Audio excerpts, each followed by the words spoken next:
Hi, hello. Welcome to an episode of Isaiah's Newsstand. It's your host, Isaiah Edwards. The date is April 22nd, 2023. Hopefully, this episode finds you well with good spirits and high hopes. As for me, doing pretty good. It is a nice and pleasant start on my Saturday. Woke up way too early, as is tradition, and just hung out, did my little workout thing, did a little research, and here we are. Now we're doing the news. Well, we're getting there, about to be. Uh, let's see. Not much personal in between this episode and last, so I'll go ahead and take my break, and then we'll go ahead and get into it.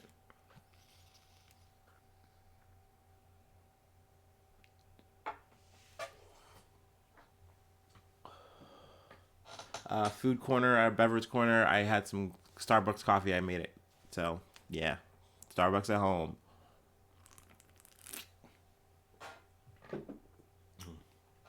Be your own barista. All right. From the Associated Press, Supreme Court preserves access to abortion pill for now.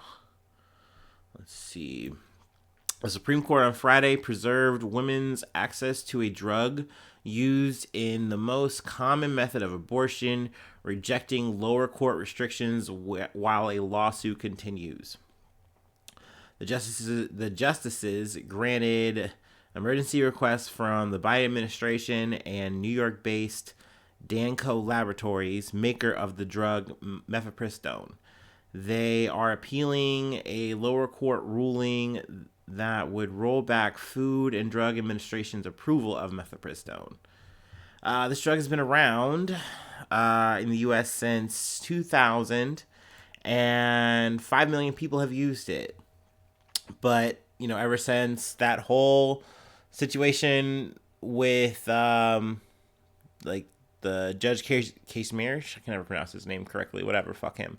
Um, you know, they were more or less able to overturn that. He said this is like a chemical abortion, da da da da, which is not how the drug is supposed to be interpreted. That's hence why it was allowed. That all being said, this is a good thing for now. With the Supreme Court ruling this way, it more or less allows the drug to be unfooled around with. Because I think last time we left it, the Fifth Appeals Court was saying, "Oh well, we go take it to 2016. That'll be fine," which was doing a big stripping away at just at that level. That being said, excuse me, we don't know how the justices will wind up ruling. In the situation, they do say that Alito and what's his fucking name? Clarence. God damn it, fucking Clarence. Clarence Thomas. They wanted to allow the restrictions to take effect. So essentially saying that they were going to be hyper restrictive here, and they were going to just go along with whatever. Say, hey, yeah, let's just let it roll out, and they can, deal with it until we actually come out with a full ruling on how we, all feel, or whatever. But essentially said, the rest said, no, let's just keep things as they are, and then we'll come up with a ruling, I guess for next year. So yeah. That being said, there are going to be more appeals, more fights that are going to have to keep coming to the Supreme Court. So who knows? If that's the case, then at least it's from the liberal side. Hey, they're doing at least their job, fighting for this shit, so that it's not completely banned. But at the same time, it just feels very defensive, and you don't know how long you can be defensive in these kind of things. Let's see here. I think that's more or less all I really wanted to cover from there. There is more here if you'd like to read it to kind of go through just the recent history, but we've talked about that a lot in the pod, so I don't really want to dwell on that. Let's see. From the Associated Press, Oklahoma official who discussed killing reporters resigns. this was a fun one. Like, literally hearing the recordings of this shit, like, I don't even want to say like, oh, it made me mad, it floored me. Like, it's upsetting, but it's just all too common that people just get so casual here. And we'll get into, the logistics of this. Was this right, ethical, fuck. But at the end of the day, these people were literally in their place of business, doing government work, talking shit, saying these kind of fucking just disgusting things. But let's start from the top. A county commissioner in far southeast Oklahoma, who was identified by a local newspaper as one of several officials caught on tape discussing killing reporters and lynching black people, has resigned from office. Kevin Stitt's office confirmed Wednesday. Stitt's spokesperson Carly Atchison said the office received a handwritten resignation letter from McCurtain County Commissioner Mark Jennings. So this is the guy who's taking the main brunt of it, I guess. But at the same time, there were more people in the room. Also, just, kind of doing some more research here outside of the article, I think he goes to Stitt and asks him, like, as this all hits the fan and everything, he's like, well, what should I do? And I believe it's more or less to the effect of, you should resign. Like, there is no thing we can do here, bro. Like, you said the craziest shit out loud, and people laughed at it, and you just kept cooking. Like, what the fuck? Yeah, people heard that now. Like, that's out in the streets now. Like, they're not happy. They're protesting outside of our building. No, this isn't good. But yeah, he says he's resigning immediately, and he plans to release a formal statement in the near future regarding the events in our county.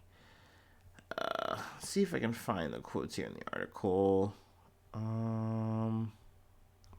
Let's see here. The officials did not address the recorded discussion, which we are going to get to. Let me read some of the quotes. This is what I wanted. Jennings tells Clardy and Manning, these are the people who are in the room, I know where 2 deep holes are dug if you ever need them. The sheriff responds, I got an excavator. So, like what the fuck? Like, oh, I'm going to help you. And this is essentially in regards to 2 reporters, one of which left the actual recording there.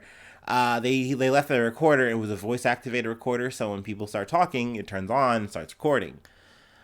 He left it in this building because of the fact that the reporters have been constantly trying to, get access they're allowed to, I believe, like, documents and recording, or, like, they're supposed to have this kind of access that they've been withheld lately since they kind of started speaking out against the sheriff's office.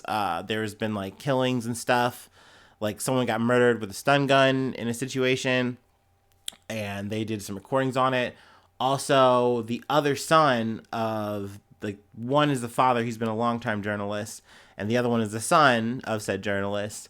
The son did a report, which, it was like this 8-part series thing, and essentially, let's read a little bit more, though, before I keep going here. It's Bruce Wilmington and I believe Chris Wilmington. Yeah, those are the 2 men. But Jennings also says he's known 2 or 3 hitmen in Louisiana, adding they're very quiet guys. Like, which is, one, don't hire a hitman. Don't do it. More on that in another episode, but, like, don't. Please don't hire a hitman. If you got a grudge against someone, if you got an axe to grind, don't do it. Just don't do it. That's what we say at Isaiah's Newsstand. You should think about it and walk it back.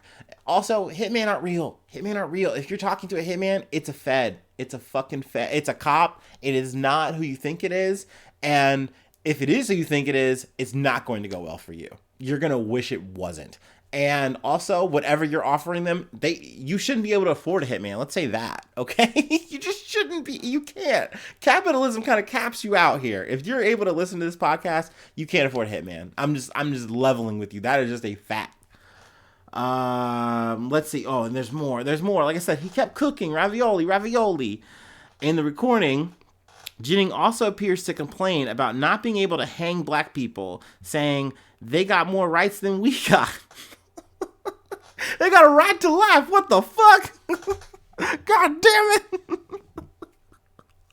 Oh, it's so frustrating. Let's see here. But Bruce Wilmington told the AP the recording was made when he left a voice-activated recorder inside the room after the county commissioners' meeting because he suspected the group was continuing to conduct county business after the meeting had ended. In violation of the state's Open Meeting Act. Willingham,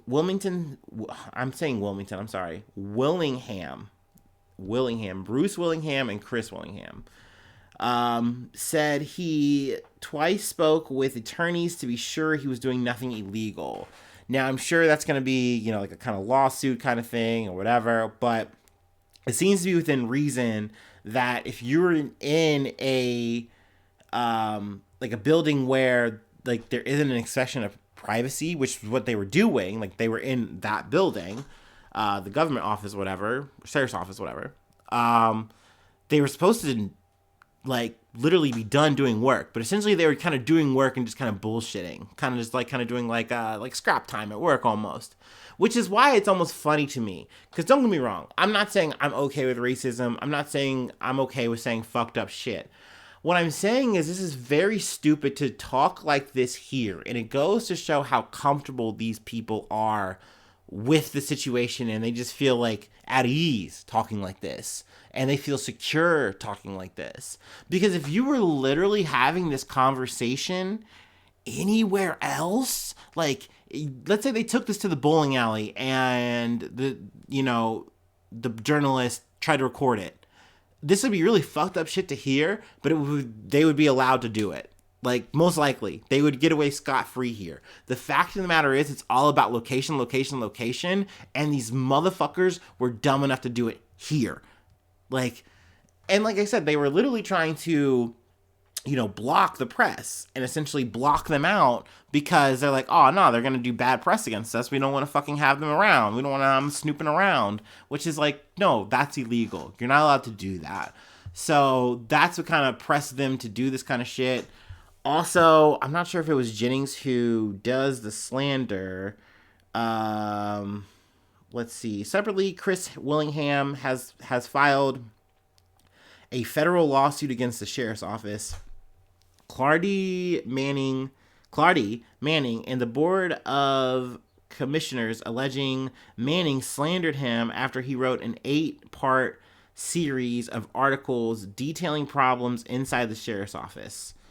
But like some of the shit he says, Manning made these and other false statements about Wilmington. Oh, here it is. The lawsuit, which was filed the same day the recording was made, alleges that after the series was published, Manning told a third party during a teleconference that Chris Willingham exchanged marijuana for sexually explicit images of children from a man who had been arrested on a child sex abuse image charges.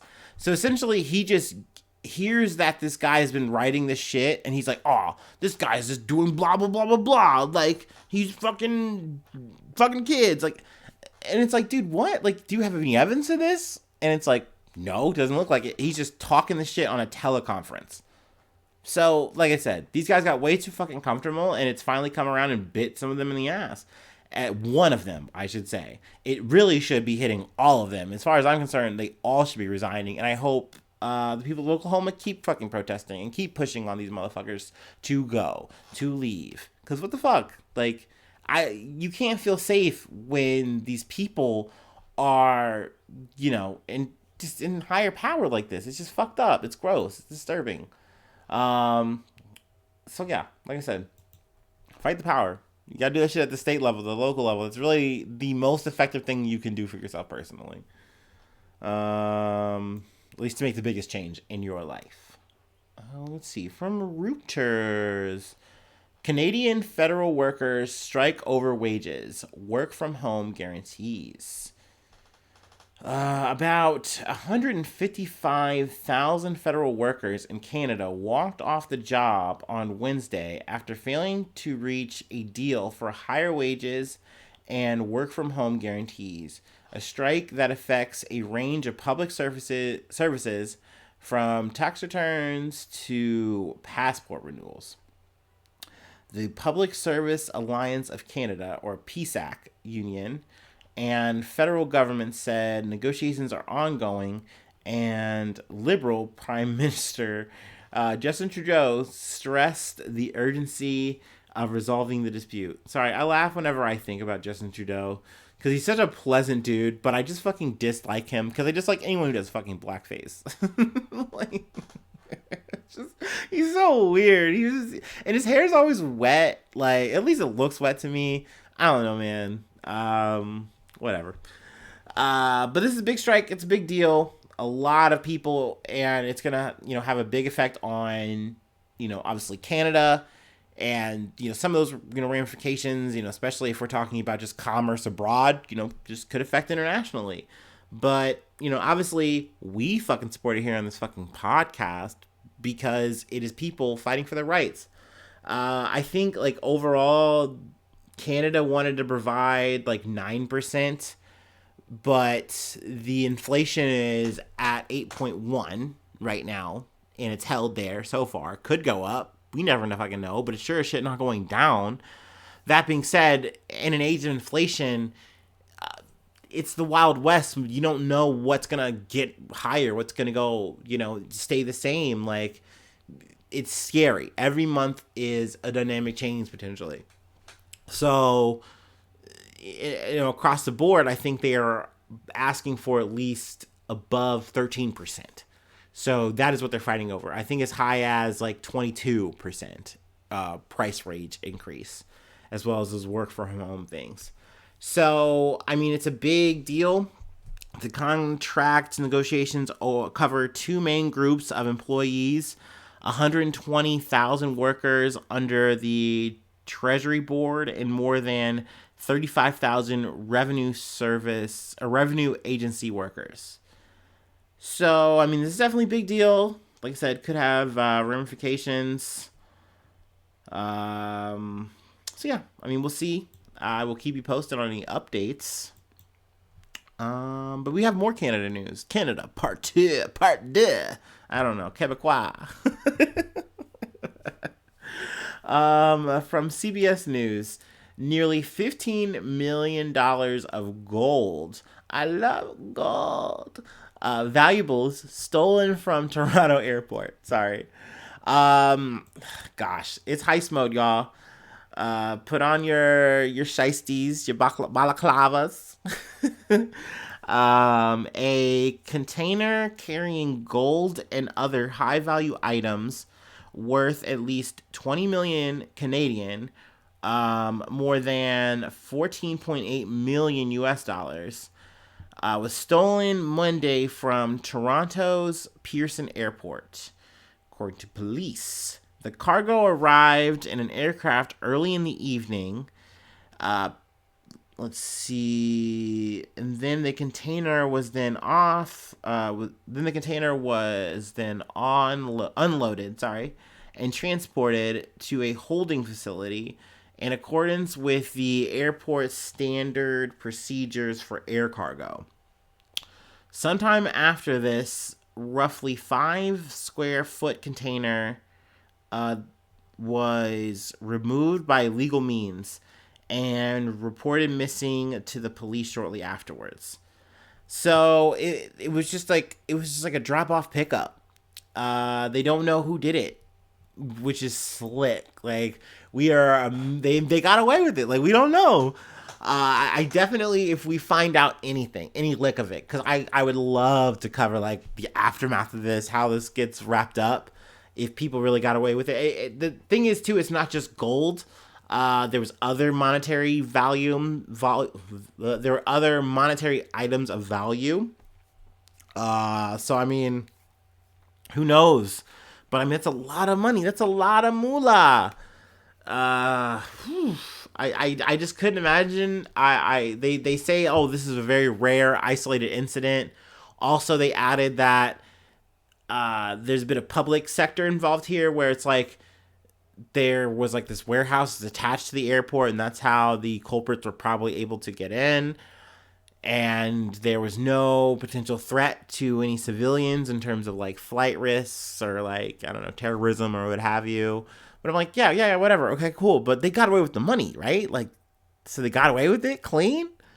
So we'll see. I like I said, I don't know any leads or anything like that. But if I hear anything, it'll be on the pod.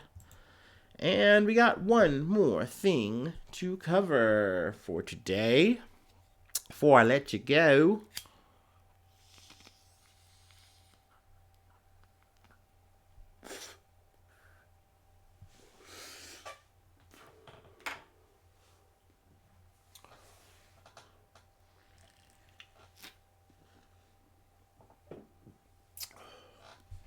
All right. From ABC News, 2 Iowa teens plead guilty in Spanish teacher's beating death. Now, this is more or less a conclusion. I mean, if I can catch the sentencing, I will definitely put this on the pod for sure. But that might be even on a Patreon paywall thing. I don't know. But 2 Iowa teenagers admitted helping ambush and kill their high school Spanish teacher, who was beaten to death in a park with a baseball bat. Both pleaded guilty Tuesday to first-degree murder. The prosecutor said Willard Miller and Jeremy Goodale carried out the 2021 attack on Nohema Grabber because of a bad grade she had given Miller. The two were 16 at the time. Like, this shit is stranger than fiction to me. I don't know if it was the pressure. I don't know if there was just more to it. But like I said, like, you could make a Netflix doc off of these two kids alone in this whole event. Definitely really fucked up. Essentially, though, they talked to the teacher after class about, they planned this, though, by the way. Like, this was about 2 weeks of planning. They wind up, I believe, getting Goodale first because he like confesses in like a Snapchat kind of confession to like a friend or something like that. But he winds up, telling the story of everything that happens. They talk to Grabber. She's, I guess doesn't give them an answer that works for them. They know that she goes and takes walks at this park nearby. So they wind up planning an ambush for her.